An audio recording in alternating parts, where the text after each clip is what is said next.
அதுதான் அன்பு. Love is everything. And that's one of the peace also.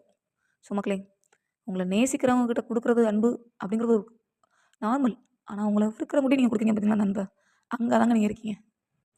அதனால் கொடுங்க, எல்லாருக்கும் அன்பை கொடுங்க. ஏன்னா அன்பு எல்லாருக்கும் ரொம்பவே தேவைப்படுது இந்த சமுதாயத்துக்கு. அது மாதிரி இன்னொரு விஷயம், அந்த அன்புக்கு சில ரூல்ஸ் அண்ட் ரெகுலேஷன் இருக்குது. நம்ம இப்போ அதிகமாக கொடுத்துட்டோம்னா ஒன்றும் பிரச்சனை இல்லை, நம்மக்கிட்ட நிறையா இருக்குது, நம்ம கொடுத்துருவோம். ஆனால் அவங்கக்கிட்ட அதை வாங்கி வைக்கிற அளவுக்கு இடம் இல்லை. ஏன்னா அவங்க அந்த நம்ம கொடுக்கணும்னு ஆசைப்படுற மனசுக்கிட்ட என்னெல்லாம் இருக்குது அப்படின்னா, நம்ம மேலே அதிகமான கோவம், நம்ம மேலே அதிகமான ஈகோ, இப்படி சொல்ல முடியாத வேண்டாப்படாத விஷயங்கள்லாம் அவங்க மண்டைக்குள்ள வைக்கிறதுக்கு இடம் இருக்கும். நம்ம அன்பு வைக்கிறதுக்கு ஒரு இடம் இருக்குது. அந்த மாதிரியான ஆளுகிட்ட நம்ம கொடுக்கும்போது நம்ம அன்பை அவங்க உள்ளே எடுத்துக்க மாட்டாங்க, இப்படி தூக்கி தூர வீசிடுவாங்க.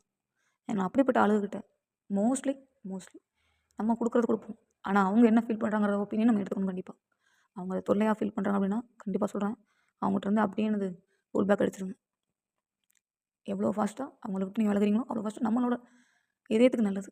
ஒருவேளை நம்ம அதை விலக மறுத்துட்டோம் அப்படின்னா, ஏன்னா அவங்களால நம்மளோட அன்பை எடுத்துக்கிட்டு உள்ளே போக முடியல. அந்த அன்பு ரொம்ப முக்கியமானது. அவங்க அந்த அன்பை எடுக்க மாட்டாங்க அப்படிங்கும்போது அது அவங்களுக்கும் பயன் இல்லாமல், மற்றவங்களுக்கும் பயன் இல்லாமல், நம்மளுக்கும் பயன் இல்லாமல் இருக்குது. ஏன்னா நம்ம கொடுக்குற அன்பு அவங்களுக்கு பயன்படுற மாதிரி இருந்துச்சுன்னா சூப்பர். ஒரு வேலை படாது அப்படின்னா அப்படியே நம்மகிட்டே நம்ம வச்சுக்கலாம், ஒன்றும் தப்பு ஒன்றும் கிடையாது. அதனால் மக்களே, கொடுத்து பாருங்கள். எடுக்கிற மாதிரி இருந்தாலும் இல்லை எடுத்துருவாங்க 100% இருந்தாலும் கொடுங்க, தப்பு கிடையாது. ஆனால் எடுக்கிறதுக்கு சான்ஸே இல்லை அப்படின்னா you can try some days. After that some days enough you can leave that characters because that's too dangerous.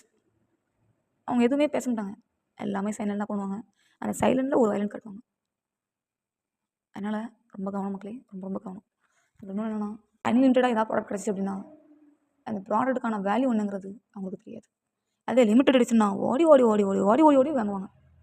அதனால் இந்த அன்பு ரொம்ப ப்ரீசியஸும் கூட. அமைதி மாதிரியான ஒரு பெரிய ஆயுதம் இல்லை. ஆனால் அந்த அமைதியை அடித்து போட்டு வேலை வாங்கக்கூடாது இந்த அன்பு. ஆனால் அந்த அன்பை எப்படி நம்ம கரெக்டாக ஹேண்டில் பண்ண நம்ம தெரிஞ்சுக்கணும். உண்மையாலுமே இதை கையால் தெரிஞ்சுக்கிட்டோம் அப்படின்னா கொடுக்குறதுக்கு கொஞ்சம் விதிமுறைகளை வச்சே கொடுங்க. ஏன் அப்படின்னா ரூல்ஸ் அண்ட் ரெகுலேஷன் இருக்கனால நம்ம லிமிட்டட் எடிஷன் தான் நம்மளால என்ன செய்ய முடியும், ப்ரொவைட் பண்ண முடியும். அப்படி லிமிட்டட் எடிஷன் ப்ரொவைட் பண்ணல அப்படின்னா நம்மளுக்கு வேல்யூ இல்லை. ஸோ லிமிட்டட் எடிஷன் ப்ரொவைட் பண்ணுவாங்க.